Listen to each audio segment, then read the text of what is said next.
can't, I gotta walk. So how many are non-vendors, just public that we have here? One. So we got a few, so, okay. So what we're gonna do is we got a little agenda we're gonna go by. We're gonna introduce a few people. And we're gonna let them do some talking to tell you about, what their plans are this year, if there's any difference. And then, thank you, ma'am. And then, so we'll get to the code stuff at the end, and then we'll talk about code. We haven't really changed anything in our ordinance since it was last passed, which was June of '24, I think. So, but we're gonna go over a few things that we want to make sure everybody remembers and all that. We also have, is Brandon here? Yeah, he's back there. So we have Brandon who's going to get up and talk to us a little bit about the new coastal that's going to be doing. And there's Mr. Pender right there with coastal. So they're going to talk to us a little bit about what their plan is, where they're at, see if the public's got any questions for them, and then they'll be able to explain all that. So, so a couple people we're going to introduce first is Mr. Sanchez with South Walton Fire District. Everybody knows Sammy. Got David Vaughn with the beach safety. He's over all the lifeguards. And help me out, Dexter. So we also have Lacey. You got to come in here.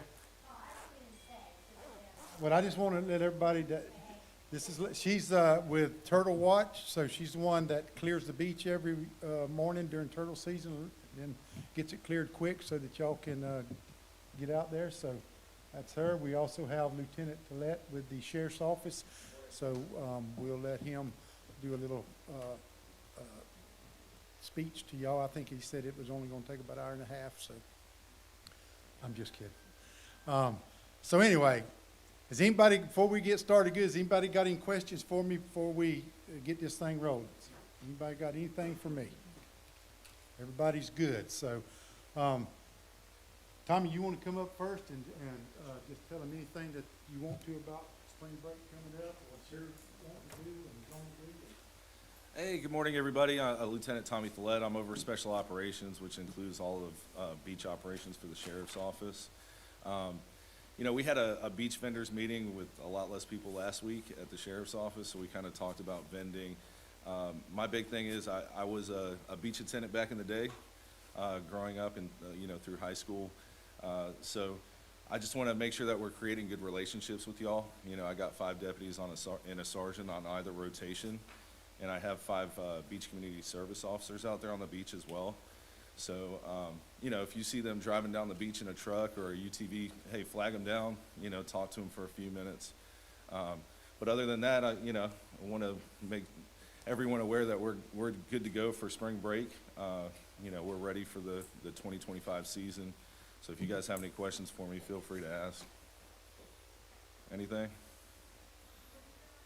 Tillett, Thillet.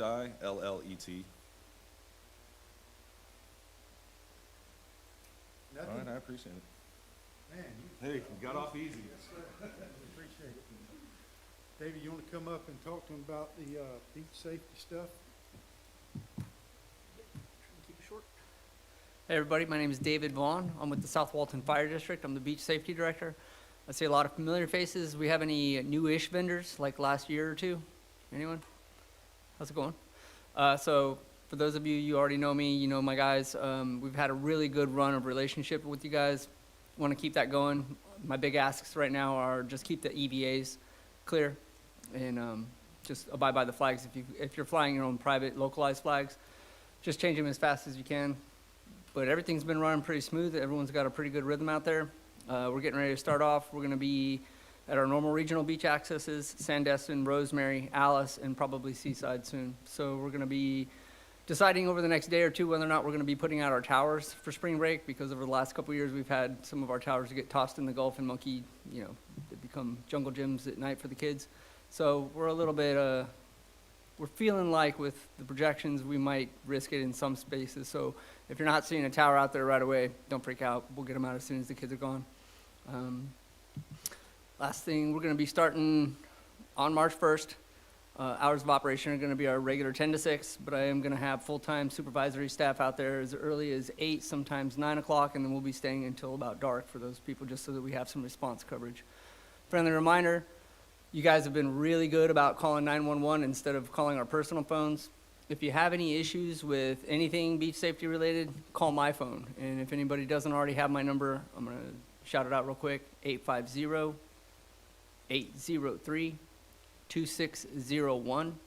Again, name David Vaughn, V as in Victor, A-U-G-H-A-N. If you're having any issues with anything beach safety, call me.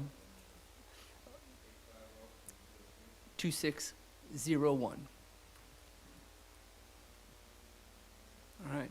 Otherwise, we're ready for the season. I know you guys are looking forward to it too. Don't send your people in after people in distress. Just get us a good location, 911, and let us do what we do. But you guys have also in the past, like Tommy, I used to do beach service back in the day with Sunset, so I know what you guys are up to, and we really support you guys, so we thank you for your support. Any questions for me? Thank you. Sammy, we're gonna talk about bonfires a little bit, so could you come up here and help us out? I know we got some bonfire vendors in here, so one thing that we are gonna ask, this year we seem to have an increase in complaints on bonfire debris left on the beach. Is that right, Mr. Killenberger? So please, if you do have a bonfire, make sure you clean it up, make sure you get it off that beach. As you know, sometimes we do things that may cause us to have to create another rule or an ordinance, and we don't want to have to do that. So just clean up the bonfire if you have one. Get it off that beach. I don't know how many days last year that we had bonfire debris washing up from the Gulf or being buried, and somebody found it. And so just please keep it clean. And I'm gonna let Mr. Sanchez come up and talk to you about any regulations. Everybody does know one Seagrove place is shut down until about April the 1st. So till about April the 1st. So anyway, thank you.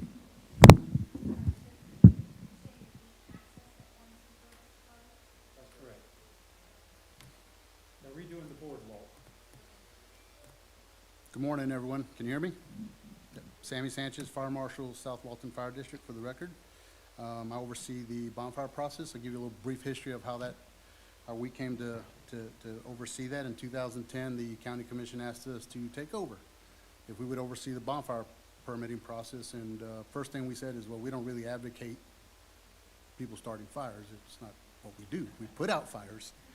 But we saw it as who better to oversee fire than us, right?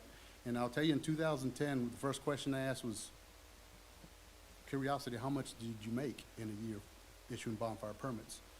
And they said, oh, we make about $20,000. And I thought, okay, we'll take that money. I'll hire a part-time inspector. How things have changed from 2010 to 2025. I think last year, now these are January to December numbers, okay? Not the numbers that we give you, Tony. Yeah. But I think, yeah, last year, I believe we we issued 13,000 permits. That is a lot of bonfires on the beach. Now, I don't get all the complaints that code enforcement does, because they do a good job of shielding me from it. I don't know why they would shield me, but they do, and I appreciate that very much. But that's also a tribute to what you guys are doing out there, right? It's a lot of bonfires, and I know it's not all vendors. The fact that I don't get near as many complaints, that's, again, that tells me that you guys are doing it right. Do we have people that still don't do things right? Absolutely. And that's why we have these meetings, and that's why we have ordinances in place. But having said that, moving forward, 2024, most of you talked to either Julie or Pam. Those are the ladies in my office. Neither one could be here today, so you're stuck with me. But if you have any questions, feel free to reach out to those ladies. The one thing that they asked me to make mention today was that we still have vendors that have not renewed their beach vending license. You need to get that from code enforcement with Melanie, because your 2024 authorization codes are invalid. So if you're trying to pull a permit, it's not gonna happen. Special events, this seems to come up pretty much every year. If you have a special event permit and it is more than 14 days, your event is more than 14 days, we will pull that permit for you. That's what the special event permit is designed for. So if you've got a wedding in July and you want a bonfire, it guarantees you're gonna have a bonfire in July. If it's less than 14 days, you have to do it. We're not gonna do it. And I think last year we ran into this problem with the manageable for code enforcement. It's not just the fire district, it's code enforcement as well. They're the ones that are checking the permits. And I think if we increase that, then I think I am gonna have to answer the BCC. I think that there will be more complaints. Don't get me wrong, we field complaints, we do, but that's all part of the process. But that's where that number comes from. So if you can't log on and get a bonfire, that is probably what's happening. But speaking of logging on, I'm almost embarrassed to tell you, we have been working on a new bonfire website for, it seems like forever.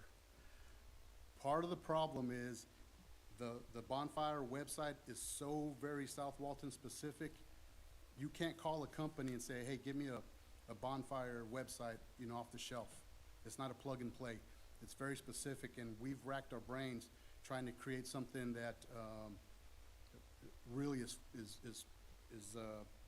keeps people from doing the wrong thing. But you can't engineer that. People are gonna find a way. People are a lot smarter with IT, a lot smarter than me. They're gonna find a way around things, and we've finally come to the conclusion that we just can't create a site that is so foolproof that there's nothing to worry about. So that's been a lot of the problem is trying to create a site that is just easy to manage and it's easy to navigate through. There's gonna be some things that somebody will eventually figure out a loophole and get in there, and that's what we've been trying to do, and that's what's been taking so long. So it's coming. I was told it's coming. I believe it's coming because we're paying this company to get it done. It's just taking a lot longer than we anticipated because it's very unique to South Walton bonfires and the permitting process. Most other places around the country, they tell you when you can have the bonfire and where you can have it at, and its locations are already set up, and there's no private beaches, so that's the big problem. You know, most of you, if you've got a private beach bonfire, there's a lot that goes with that. And most places, most companies that we talk to, they didn't have to deal with that, so yay us. But nonetheless, those are the things that we've been working on. We're certainly looking to keep with the flow, and I know every year is challenging for you folks. It's also challenging for us. So again, I ask you, if you have any questions, you know, email them. If they don't have a lot of time on the phone, it's because they probably got 7 other phone calls that they got to call back with the same question. Email is probably best, and if you can't get an answer that you like with them, you're more than welcome to email me. You may not like the answer, but I promise I will give you an answer. If anything, we are fair with our process, and we don't have any favorites. We don't dislike anybody. We treat everybody the same way because that's the only way to do this thing. And again, we can't do this without you folks. So I appreciate everything you guys have done for us. If you don't have that bonfire email address, I will give it to you. It is beachbonfire@swfd.org. That's beachbonfire@swfd.org. That's how you can reach Julie or Pam. And again, if you have any questions, they can put you in touch with me. That's all I've got. I'll be more than happy to field any questions, if that's okay. Any questions, issues, concerns? That is unbelievable. Come on, I'm gonna walk out of here and somebody's gonna ask me a question. Nothing? Okay, well, I appreciate you guys. Sky lanterns are still illegal? Any time of the year except, well, I'm just gonna say they're illegal. So if you have a party that wants to do them for whatever reason, a wedding, a bar mitzvah, celebration of life, a death, they're sorry, you can't control them. That's the problem. You don't know where they're gonna land. So sky lanterns are, I don't like them. Fireworks 3 times a year. Everybody know those dates? New Year's Eve, New Year's Day, July 4th. Which, by the way, July 4th, if you're new to this, that's the only day you can't get a permit for a bonfire. it's already chaotic on the beach, and we don't need to add another, another fire to the beach. So it's already pretty hectic down there, so I appreciate you guys. And again, if you have any questions, you know how to reach me. I guess that's it. No questions? All right, thank you, folks. I'll be here if one comes up. All right, I think next we're going to, Lacey with Turtle Watch didn't have anything to really talk to y'all about, but does anybody have any questions for her? Any questions about Turtle Watch? She said she would answer any questions, so if you got. Yes, is there a way to shut down these bonfires? That was my question. So, I'm glad you're here. So the people ask us all the time, we're 100 feet from a bonfire or turtle nest, you're not gonna get a permit. I can't control Mother Nature. We're not gonna issue any permits unless you're 200 feet away. Now, we use a measuring tool on the computer. We may be a couple feet, inches off here or there, but if you're within that 200 feet, you're not gonna get a permit. Yes. It used to be 100. It should be like, Yeah, I know. Do you mind explaining to them why we have? Yep. We don't want bonfires in 200 feet? yeah, well, sea turtles are attracted to light. Thank you. I think most people know, hi, I'm Lacey, South Walton Turtle Watch president and permit holder. Sea turtles are attracted to light, so flashlights, your tiki torches, bonfires, anything like that, they're going to be attracted to it. While we monitor them daily, sometimes multiple times a day, we have a pretty good idea of when it's gonna hatch, but we don't always know. It is Mother Nature, as Sammy said. So we don't always know, and if they do come out, they're gonna be attracted to that and probably walk to their death. It disorients them for several hours, so they're essentially blind, so they're just toast. So that's why we don't like those. Does anyone have anything else? Any other questions? So Yep. that tells us why. Yeah. So it's not us. That's the rules. So.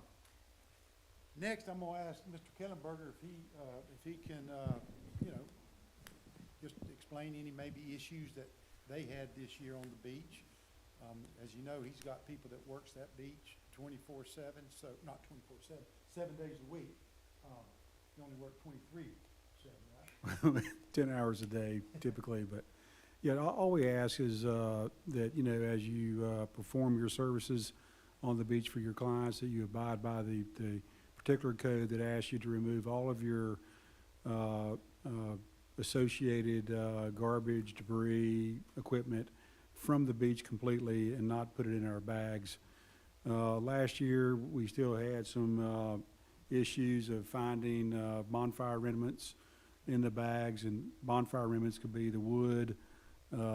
Sometimes it was vessels left down there, and a lot of times it's the garbage, the long sticks you used for marshmallows and hot dogs and other associated garbage with it. So the code requires you to remove it from the beach, and all we ask is that you do that.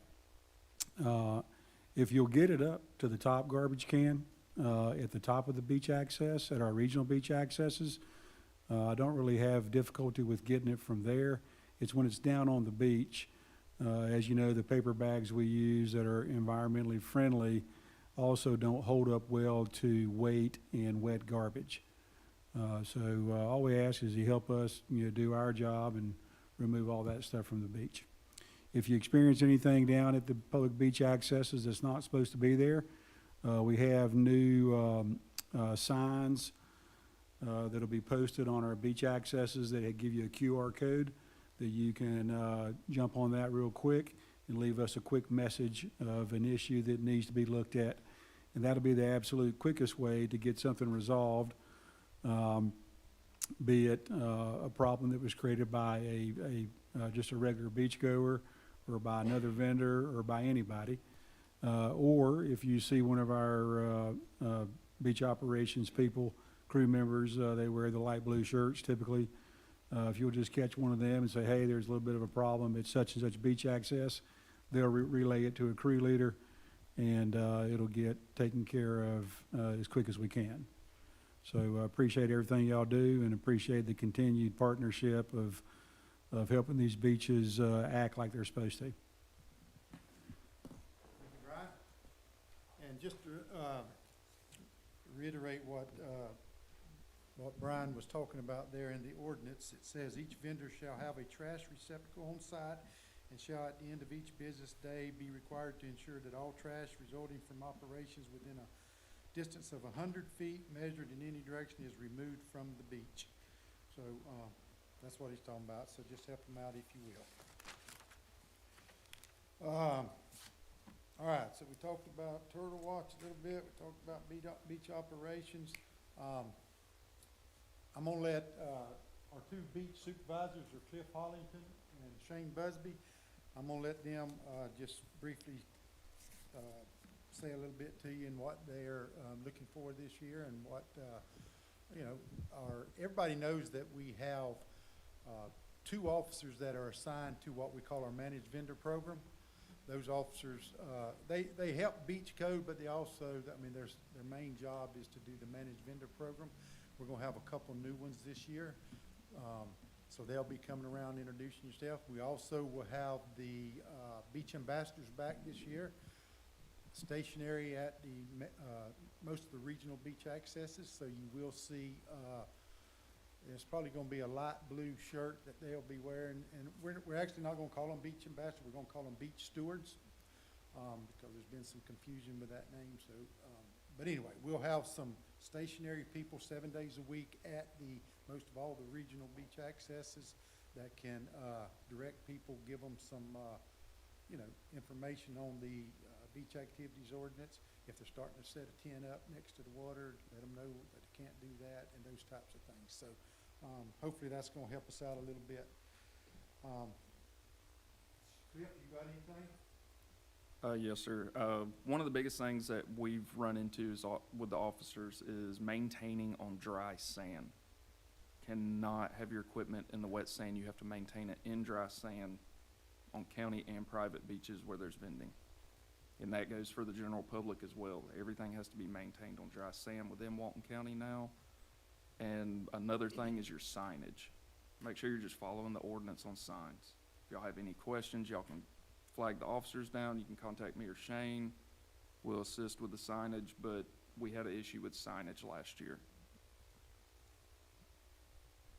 Just kind of reiterating as far as the bonfires go, another issue we've had is, like Mr. Sanchez was saying, was the remnants. So I know a lot of you bonfire guys at night have seen our officers coming down, they're dropping pins at your fire location, which helps us kind of identify the next morning. Our morning shift guys will come on and see those pins and inspect that site. So that just kind of helps us to help you guys. That way, if somebody, say your fire's done at 10 o'clock and you're gone and somebody slips in later on, leaves something out there, it may help us to, you know, determine that that was not you out there, it was somebody that came in a little bit later. So we're trying all these new little things to kind of help remedy the problems that we've been having, but that's all I got. All right. And just, most of you know Dan Ratcliffe and Aaron Kelly. They're right now, they're our managed vendor program officers. So you will be seeing them out there on the beach. As y'all know, code covers the beach 7 days a week. We have 2 shifts. Both shifts work 10 hours a day. They work 6 a.m. to 4:30 is one shift, and then the other shift comes in at 1:30 and works till midnight. So one crew works Sunday through Wednesday, and one crew works Wednesday through Saturday. So Wednesday, you're probably going to see more code officers than you do any other day, because that's the day both shifts work, both squads. We typically do our training, meetings, all that stuff on Wednesday. So nothing there has changed. I think that's the same way beach operations works, same schedule. So anyway, there's nothing has changed about that. Cliff hit on it a little bit, but we just want to make sure we reiterate, you know, last year when we made a few modifications in the ordinance, it was very few, but one of them was, you know, beach chairs and umbrellas must be placed on the dry sand and maintained on the dry sand. So try to keep those things in the dry sand. If you set it up down there and of course leave it, the water comes in and it's in wet sand, then it's in violation, so you gotta keep an eye on it, make sure you keep them things in, that is, of course, under the, section 60 of the ordinance, so you, if you haven't read that, you wanna make sure you read it. The other thing that we did this past year is we put something back in the ordinance that allowed for the wooden boxes for storage for those people that has drive-on access. So if you have drive-on access where you're vending, then of course you're allowed to get the, you can put in for the wooden storage box rather than the white vinyl, plastic, whatever it's called. I think that's the main things. Like I said, that we haven't changed anything since, June when it was passed. Has anybody out there got any questions about any part of the ordinance? Yes, sir. Mm-hmm. How are you guys gonna make that decision, like say, I tied that 6, the worst that comes, and we're right here, we know that the rest of the day the tide's going out. Are you guys gonna come by and the chair has to be in wet sand at like 6:30? And then we're gonna get a ticket, or are we gonna play this on a, we know that the tide's going out, like it's gonna be time for judgment, all we gonna play the tide's going out all day? Cause I don't think any of us here wanna like have our chair get drowned. Sure. But like that's the question I have, because then it's like we do that and dry sand will be there at 10:30. Yeah. Well, like I said, the ordinance says you have to set it up and maintain it on dry sand. So we're asking you to set that chair up in dry sand. If you have to go back down there and want to move it a little closer, an hour or so later, 2 hours later, whatever, then, I mean, that's what we're going to have to do. But you have to understand, we get flooded with calls from sometimes the general public and other people that they might call a commissioner or they may call us. So if the ordinance, if that's what the ordinance says, then that's what we have to enforce. And so that's gonna be for sand chairs and the reserve funds. That, now say that again. That's for anyone that's like, say they're not fitting in our chair, they bring their own stuff.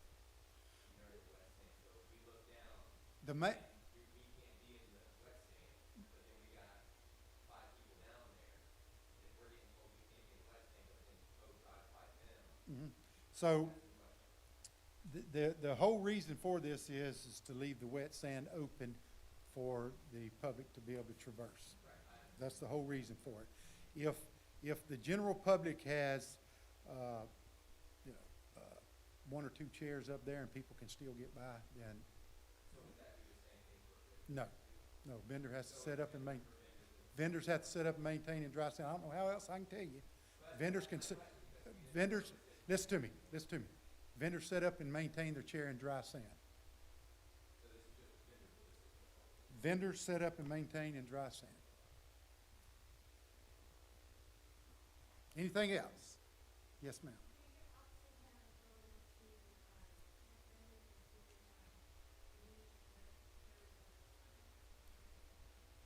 Do we have the ability? Yes, yes. Each officer has a computer with them, and Melanie is the one that issues most of all the vendor permits, and they can go online and check a vendor permit, yes. Yes. Unless the computer's down or something. But they typically can do that, yes. They check bonfires, they do permits, they can do most all those permits. We actually get a printout from the fire department every day that shows us supposedly where the bonfire, how many there were, or how many there's going to be, where they're at, and all that stuff. So that's how we know where to go check for the bonfires. Sammy hit on it a little bit about the turtle nest, but remember we got the rules about vegetation, we got the rules about structures and all that stuff. So just you know, make sure you put your bonfire, if you're having a bonfire, in the correct location. That's part of their job, is to be out there and check for that. So just make sure you do that. We did give, typically what we do every year is give a grace period the first couple weeks of February for everybody to get their vending permits. So, you know, that 14 days has passed. So, you know, If you haven't submitted anything to us, that means you don't have a vending permit. So if you go out there vending without that, then you could be issued a citation. Trying to think, can you think of anything else? Anybody else out there got anything they want to mention? Brandon, why don't you come up? Brandon is working with Coastal Parasail as the general manager for the managed vendor program. And I know some of the public's here and stuff. Most of the vendors probably know most of it, but if anybody's got any questions, he said he would be glad to answer any questions. So if anybody's got any questions for Brandon, y'all probably know him.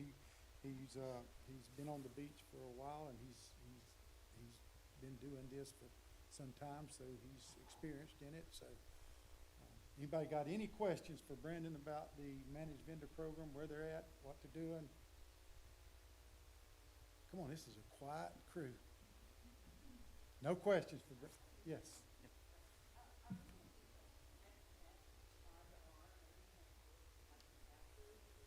So we only set up when the customer arrives, so we kind of leave it up to them to pick their spot, but we don't set up right on top of each other. So the only way the chairs are going to be arm to arm if it's a big group and they have, 10 people, then we'll set them up together, but we don't.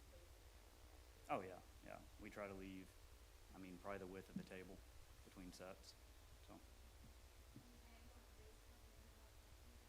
You can call me directly. I can give you my number if you want to call me directly with anything. Whenever you're ready.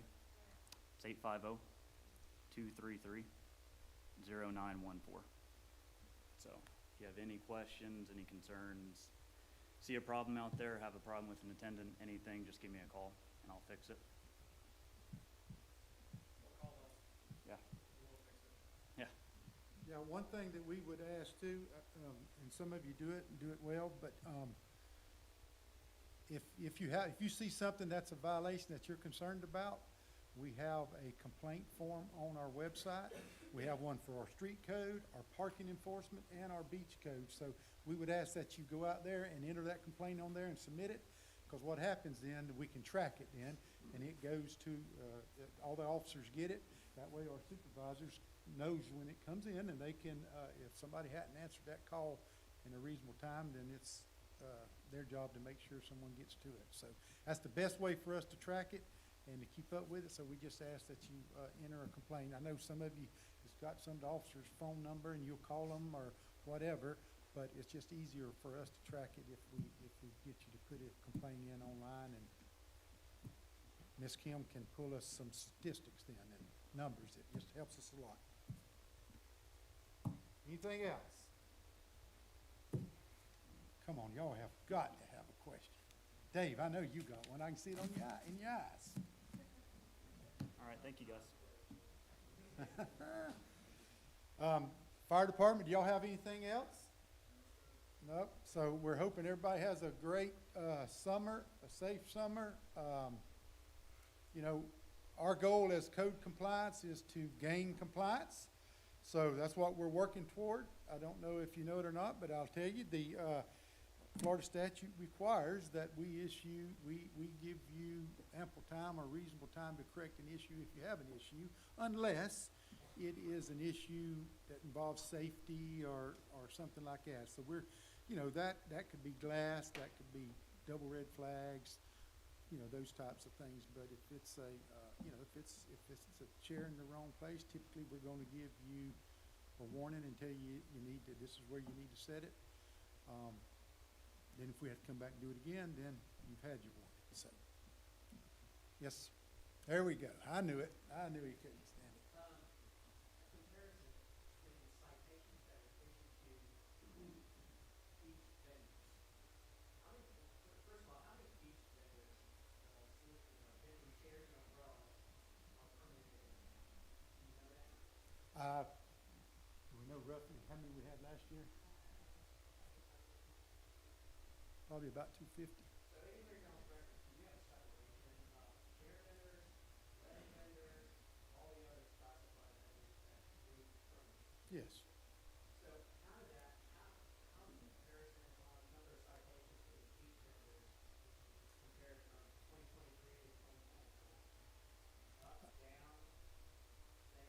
I don't have those numbers with me. If you reach out to me, we'll look those numbers up for you and get to you.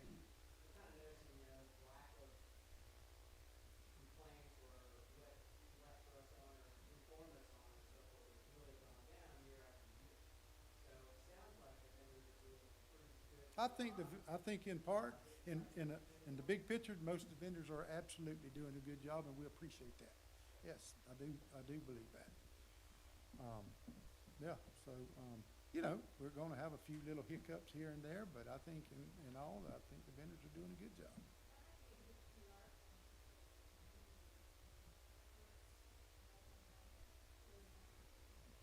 Yeah, yeah.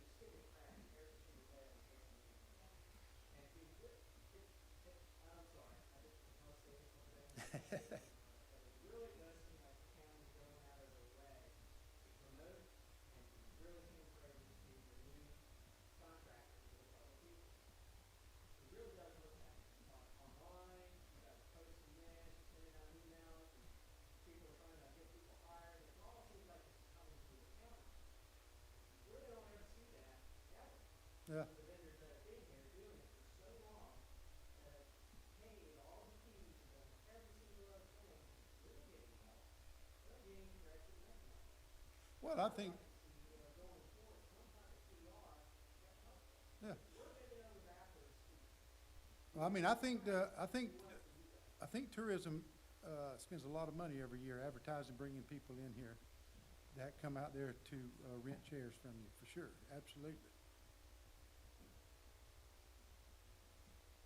All right, this one, she had her hand up a while ago, let's. Say again? Yeah, I've heard about those.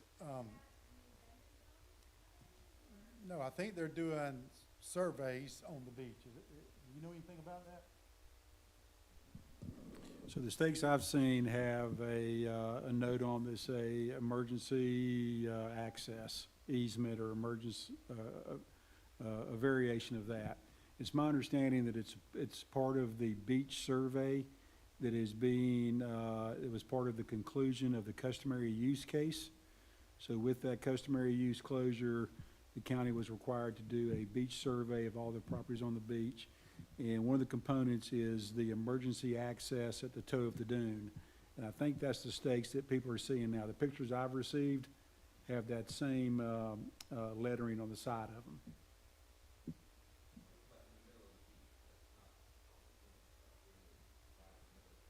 Well, and there may be some properties that don't go all the way to the beach, so they're surveying the whole beach. Yeah. So, And so the other thing that's happening too is part of the sheriff's requirement for answering customary use cases or trespassing cases is that the property owner have a current survey. And so there are a lot of people right now that are beachfront property owners who are conducting what's called an FDEP, mean high water line survey. And there may be some stakes associated with that because they have to establish what's called traverse points at different places along that property. Without looking at each individual case, I can't specifically say what the stakes are for, but typically if you look on the side of that stake, there'll be something on there that indicates what it may be.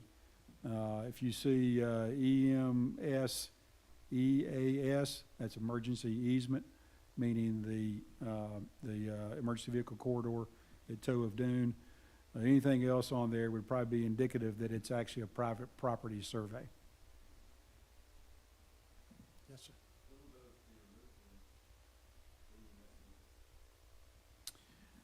I don't know. I will,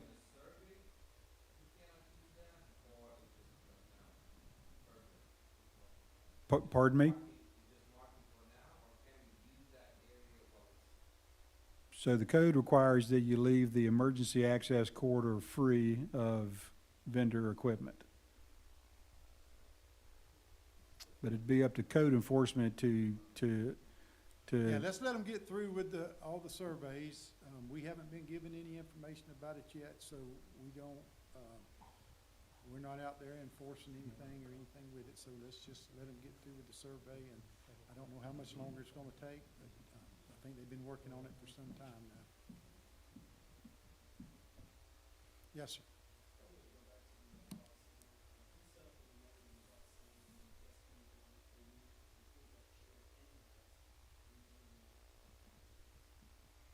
Well, I mean, our officers are gonna use common sense. Okay, so, all I can tell you is that the chair is required to be set up and maintained in dry sand. So, if a vendor has chairs down there, they should instruct the people not to pull them down there. And I think if they find one down there and of course, they're gonna talk to the people, and if the people say that they drug it down there, that you set it up back there, I would suspect you're not gonna get a citation, but they would probably share with them that it needs to be on dry sand. Yes? Question with the, and this happens very few times, happens, the emergency board. You got wet sand ordinance, you get emergency board, and I'm 100% the emergency board. You know, there's plenty of room, maybe 5% of the time. But what happens when we get to 2% of the time where we can't be in wet sand, and we're pushed all the way to the back, where we don't have, like, any room to operate, like, here. And we can't be, like, our chairs can't be in the wet sand, I'm just gonna kind of use common sense with that, you know, as well. Well, we ask our officers to use common sense with everything we're doing out there, but we do need to maintain an access for the emergency vehicles to get up and down for sure. We don't want something to happen and an emergency vehicle has to wait and move people out as they're going. I'm just like making sure that, 'cause I don't wanna be like, I got 30 sets that are getting washed underneath.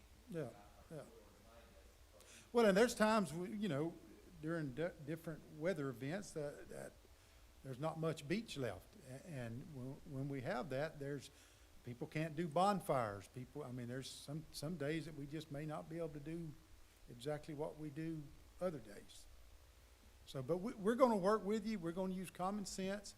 Both supervisors up there, I think, got some common sense, and they're gonna, use that common sense. But again, our goal is to gain compliance. That's what we want.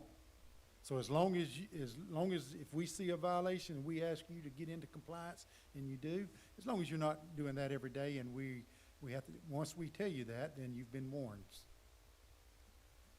All right? Yes, sir. Colors, just, no. Not, well, I shouldn't say no. I mean, there could be. I mean, yeah, I mean, we don't have any plans of bringing anything back this year to change any colors. I mean, so I wouldn't expect it, but I can't, guarantee you that there won't be no changes in sign color. All the vendors are required also to have signs at their locations about the flag system and all that. Everybody remembers that, right? So we just need to make sure we do that. It's all about keeping people safe. So we just ask that you help us with that. Anything else? Nothing?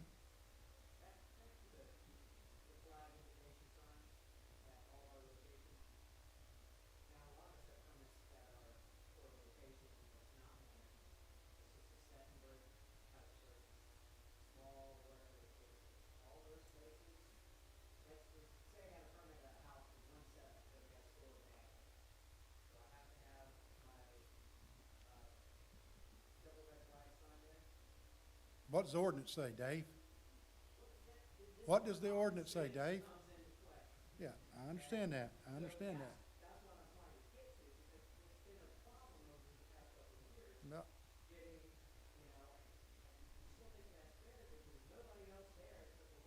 Mhm. Yeah.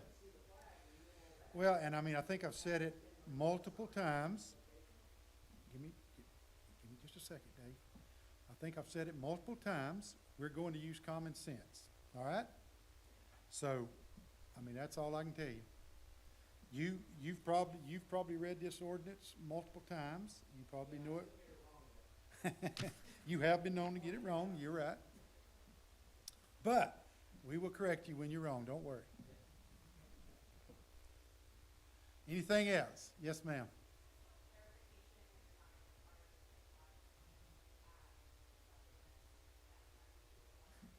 Same black sign? Flag sign. No, we don't do that, do we? No, they're telling me no. Yes, yeah. Right.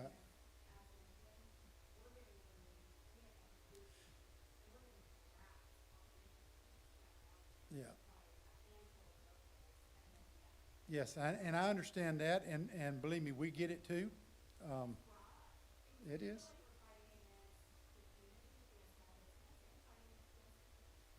Yeah. Right.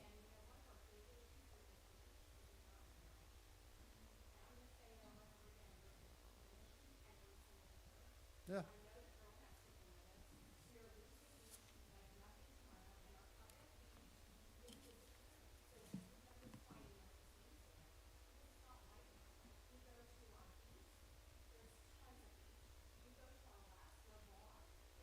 Well, and like you mentioned, I think in a lot of those places, it's been re-nourished, and that would help a lot, for sure, absolutely.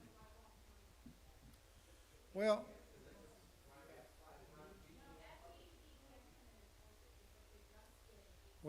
that would be DEP, you'd need to talk to them, but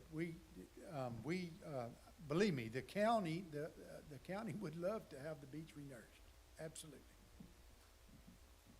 Guaranteed, they would love to have it re-nourished. All right, anything else? No more? We're adjourned. Thank y'all. If you have any questions for me, I'm right up here.